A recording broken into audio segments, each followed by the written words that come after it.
que hoje outras empresas também já criaram, né, que é o Kindle, é o leitor digital da Amazon, mas existem vários outros.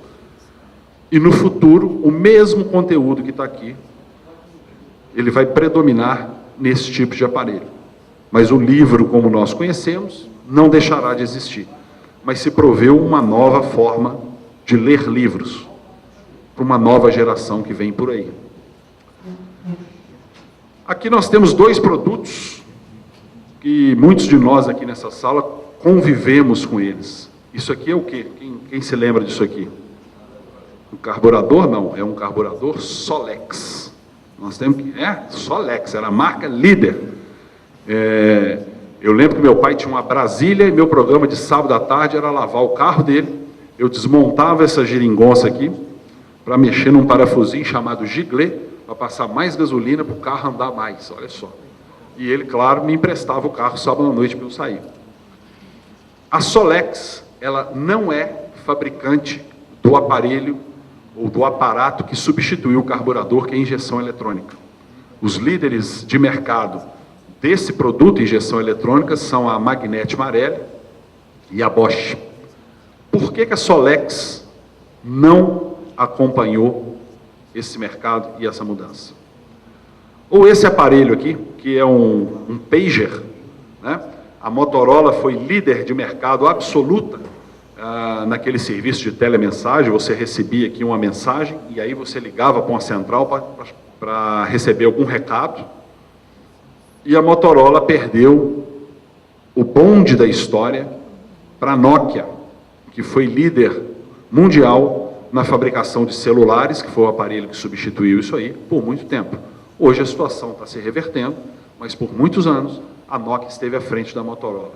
Por que essas duas empresas não acompanharam as mudanças evidentes e iminentes dos seus mercados?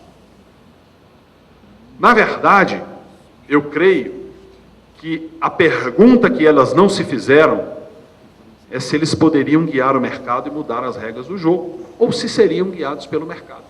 Eles não tiveram essa capacidade proativa de antecipar alguma mudança naqueles seus mercados. Na verdade, eu sou meio avesso a esses gurus aí da administração, que dão palestras milionárias, escrevem livros, enfim, que têm verdades absolutas. Eu não acredito em verdades absolutas em gestão. Mas nós temos aqui, eu vou mostrar para vocês esse e o próximo slide, duas frases ditas por dois caras que foram gurus aí no seu tempo. Esse, Dennis Gable, disse que a melhor maneira de prever o futuro é inventá-lo.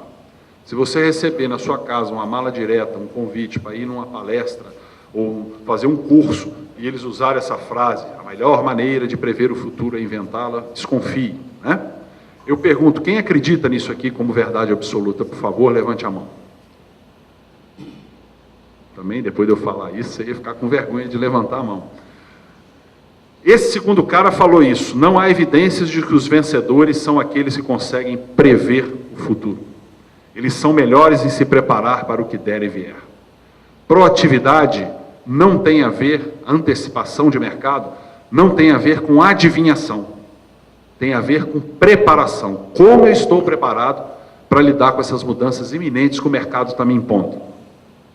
E aí, eu mostro para vocês uma frase, né, um parágrafo que foi dito por esse cidadão.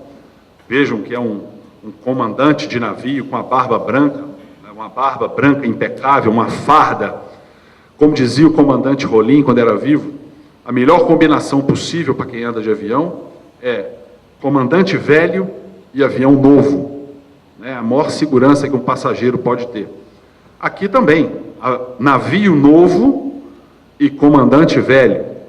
E ele falou em 1907, 5 anos antes do Titanic afundar, que ele nunca esteve envolvido em nenhum acidente de qualquer tipo digno de menção, que ele só tinha visto uma única embarcação em perigo em todos os anos do mar, que ele nunca viu um naufrágio nem nunca naufragou. Tampouco enfrentou qualquer contratempo que ameaçasse terminar em qualquer tipo de desastre. Essa frase foi dita pelo capitão que estava no comando do Titanic 5 anos antes do Titanic afundar. O que eu quero dizer com isso é que o sucesso passado não é definitivamente a garantia do futuro. Existe um livro, né, eu esqueci de dizer para vocês no começo, todos os slides ou todas as citações que não forem minhas, sempre vocês vão ver aqui a referência.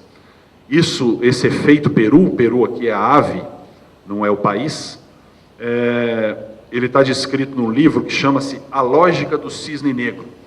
Esse livro é muito interessante, ele teve na lista dos mais vendidos da revista Veja, para quem gosta do assunto. O autor dele, o Nassim Taleb, é um refugiado libanês que na década de 70 imigrou do Líbano para os Estados Unidos, estudou em escolas renomadas, e esse cara se especializou em modelos matemáticos, modelos econométricos, números extremamente complexos. E ele foi trabalhar em Wall Street fazendo previsões, pasmem, do mercado de derivativos, que em 2008 afundou o mundo. E ele escreveu esse livro, A Lógica do Cisne Negro. Na verdade tem esse nome porque o cisne, aquela ave como nós conhecemos, é uma ave branca. E para nós, cisne negro é uma raridade. Só que tem um arquipélago no Pacífico, próximo à Austrália, onde os cisnes são negros. Cisne branco lá é que é uma realidade, ou seja, a referência é invertida. E na verdade, o que ele quer descrever ao longo desse livro tem a ver com a dificuldade, a impossibilidade ou estarmos sujeitos a falhas como humanos na condição de fazer previsões. E, na verdade, ele abandona tudo que ele acreditava, porque ele via que os modelos que eles faziam para prever o comportamento de mercados efetivamente não funcionavam, e a crise de 2008 foi uma prova disso. E ele dá um exemplo exatamente do efeito peru. O peru, a ave, está lá na granja, imagina uma variável qualquer, alimentação, e ao longo do tempo, todos os dias, aquelas maquininhas que alimentam as aves, de manhã ou de tarde, elas soltam uma quantidade de ração. E esse peru vai vivendo feliz da vida ao longo do tempo. Até que no dia 23 de dezembro, alguma coisa acontece. Ou seja, toda aquela certeza que ele tinha de refeição de manhã e refeição de tarde, vai virar refeição para outros, ou seja, o passado não é garantia para essa ave. A questão da proatividade tem a ver, então, com a preparação para esse futuro que nós não podemos prever. Nós podemos antecipar em função de sinais, mas prever exatamente como ele vai acontecer, nós não podemos fazer com 100% de assertividade. Essas imagens percorreram a internet, percorreram o mundo há 5, 6 meses atrás. Na verdade, o grande tremor, como os japoneses chamavam esse último terremoto, desde 1923, quando houve um outro grande terremoto na Baía de Tóquio, ele estava sendo aguardado pelos japoneses como um exemplo de dedicação e disciplina no mundo, simulações, construções adaptadas, exercícios periódicos de socorro às vítimas, enfim. E o tremor aconteceu agora em 2011. Mas o que causou a destruição no Japão, como vocês devem ter visto na imprensa, não foi o terremoto. As imagens que nós vemos aqui, elas foram do tsunami, que veio depois do terremoto. Então não havia treinamento e preparação para os efeitos do tsunami. Eu posso garantir a vocês, conhecendo um pouco da cultura japonesa, e eles sabem que terão, na área que eles estão, terão outros como esse, nos próximos séculos, o próximo que acontecer, eles vão estar preparados para o terremoto e para o tsunami. Quando a gente vai para dentro das nossas empresas, na prática, entre nos planejarmos para o futuro, pensarmos à frente, tentarmos antecipar, e nos adaptarmos para isso, eu posso garantir a vocês que nesses anos todos de experiência aí do pessoal da Fundação Dom Cabral, em discutir estratégias com empresários, em 100% dos casos, sem medo de errar, a estratégia, o plano para o futuro que nós pretendemos no começo, sempre é diferente daquilo que nós conseguimos fazer ao final. A estratégia realizada, ela é sempre diferente da estratégia que nós pretendíamos lá atrás. Claro, no meio do caminho, tem algumas coisas que nós não vamos conseguir fazer, seja por falta de recursos, tempo, gente, ou por incompetência, e algumas coisas que nós vamos ter que fazer, porque o governo baixou uma medida provisória, que você vai ter que se adaptar a ela, porque a legislação mudou, que um concorrente chegou, ou porque a Vale ampliou a planta dela e você vai ter que se adaptar e atender a Vale naquele sentido. Enfim, algumas coisas vão acontecer no meio do caminho, de forma que o passado não me servirá definitivamente como a referência a ser seguida. Eu vou mostrar para vocês aqui um exemplo de como uma empresa inglesa, chama-se Iqbike, como que eles conseguiram claramente colocar em ação esse conceito de proatividade que eu estou mostrando aqui para vocês. A revista Time elegeu esse produto deles como uma das 50 melhores invenções do ano.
Fantástico, né? No site deles, eles falam que eles vendem liberdade urbana. O direito de ir e vir, sem gastar combustível, com seguro, sem brigar por vaga de estacionamento, sem chegar suado no trabalho, portabilidade, enfim. Eles entenderam o que era valor para o cliente deles e se anteciparam. Quem quiser concorrer com eles agora, sai atrás, né? Esse conceito de valor, ou seja, de entender o que o nosso cliente quer, de perceber em que direção ele está caminhando, né, e oferecer uma solução, uma resposta a esse anseio do cliente, talvez seja a chave do que a gente está conversando aqui essa manhã, né? Mas a gente entender isso em um novo modelo, não com o modelo anterior que a gente pensa. Eu vou mostrar aqui para vocês um filminho que foi feito, ele foi realizado pela Universidade de Columbia, que fica em Nova York, e eles foram para dentro de uma estação de metrô, e tinha um cara lá, eles botaram um cara lá tocando violino, e quiseram analisar, no dia a dia, as pessoas passando, se elas colocavam dinheiro, qual era o valor que um violonista tocando na estação de metrô teria para eles. Esse vídeo foi famoso aí na internet, ele ficou lá um tempinho, vocês vão ver que eles aceleram a velocidade do filme.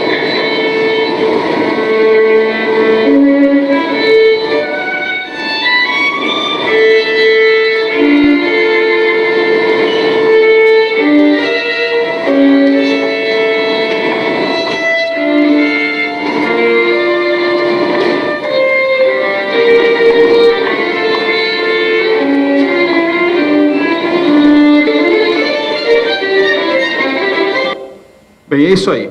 Deixa eu perguntar para você, você está andando numa estação de metrô, em qualquer lugar, você pararia para ver um cara tocando violino, correndo ali no dia a dia, na pressa dos seus compromissos? Quem pararia, levanta a mão, por favor.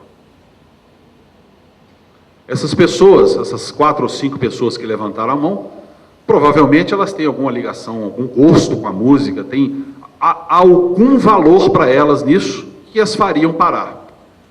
Só que o cara que estava tocando violino no metrô de Nova York, ele se chama Joshua Bell. E o currículo da criança está aí, eu não vou ler tudo para vocês, mas o violino que ele toca é um Stradivarius legítimo de 1713, que valia 4 milhões de dólares. Não sei quanto vale hoje. Entre outras titulações que ele tem, ele é professor da Real Academia de Música e do MIT, que é uma das instituições mais prestigiosas do mundo na área de ensino. E o ano passado, 2010, além de Grammy, ele ganhou a principal comenda americana em termos musicais, que é o Musical America Award. Agora eu pergunto a vocês, se você soubesse que era ele que estava no violino, você pararia? Por favor, levante a mão. O que mudou? O que mudou? O que não era valor para você há 2 minutos atrás, agora é valor. Por isso que eu disse que as nossas decisões, elas são, na maioria das vezes, irracionais.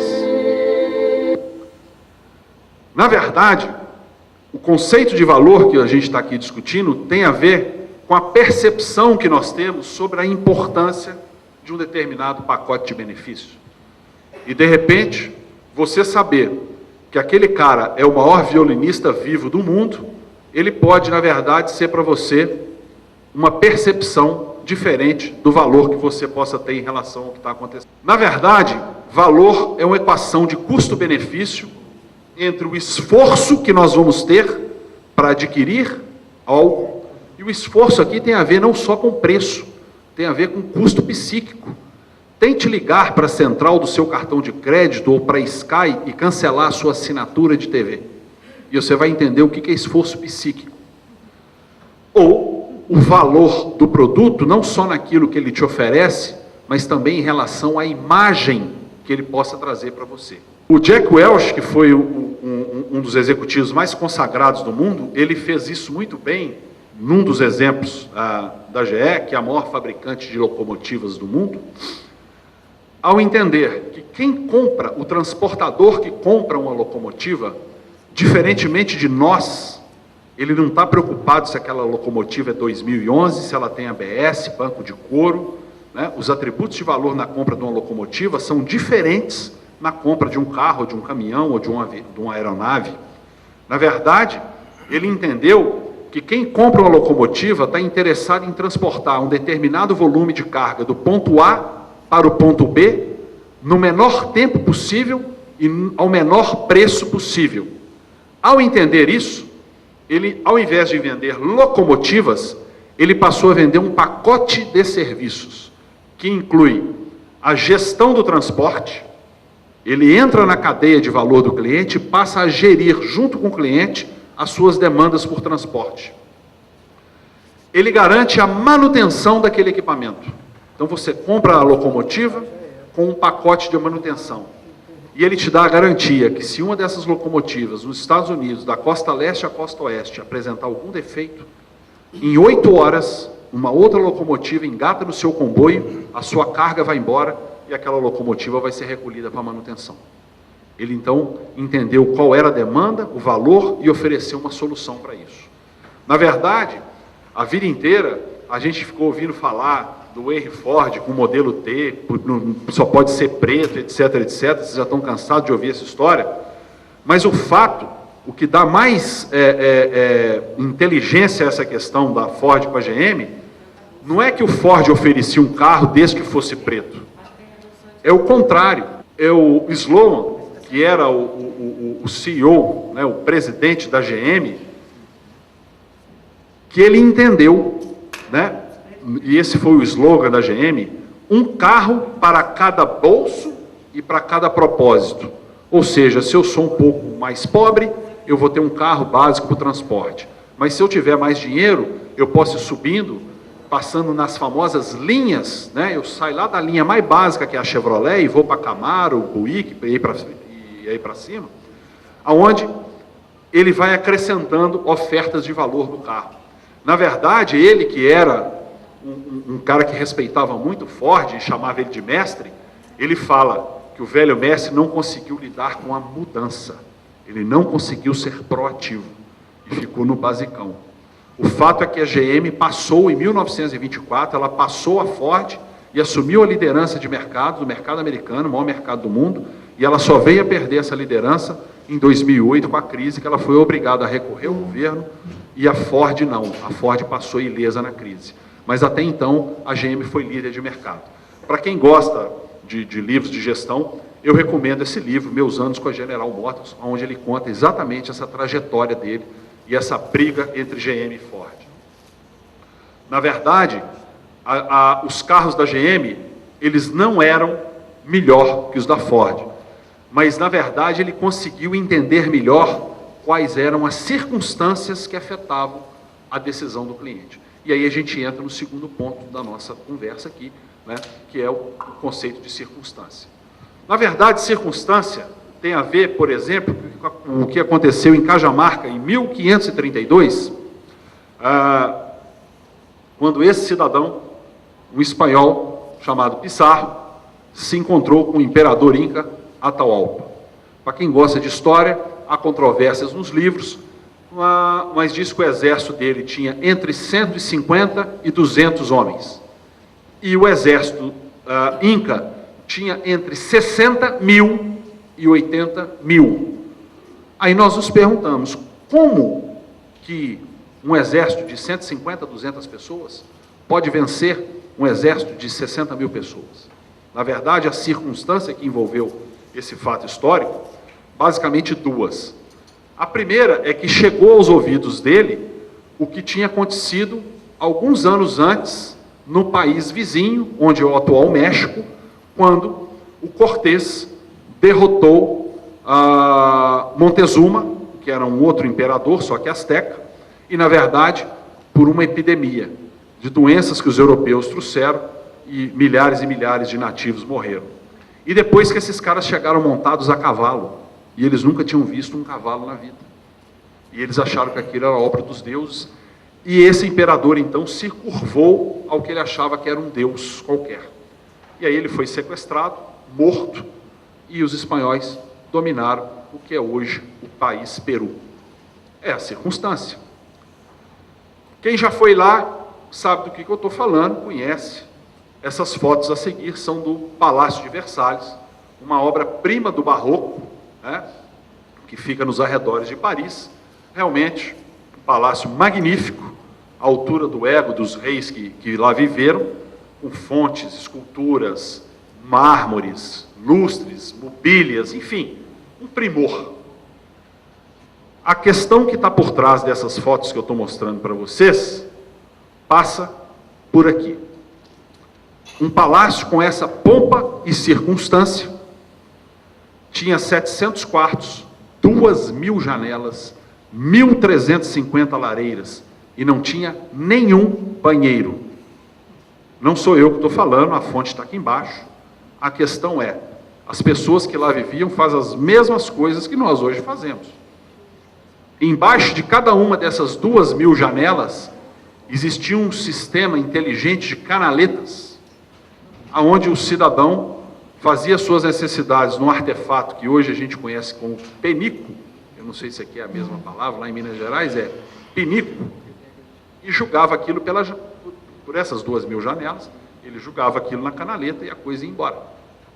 O vaso sanitário, como nós conhecemos hoje, é uma invenção inglesa do final do século XIX. Mas a circunstância da época, apesar de todo o luxo que vocês viram aqui, em termos de higiene, zero. Na verdade, quando a gente fala de circunstância, eu gosto muito dessa frase do Clemente Nóbrega, que diz que o marketing deve tratar a maneira como as pessoas vivem as suas vidas, e não os atributos das pessoas. Se você hoje fosse lançar um produto naquela época do Palácio de Versalhes, você tinha que levar em consideração que as pessoas viviam a sua vida daquele jeito, e que hoje nós vivemos de uma maneira diferente.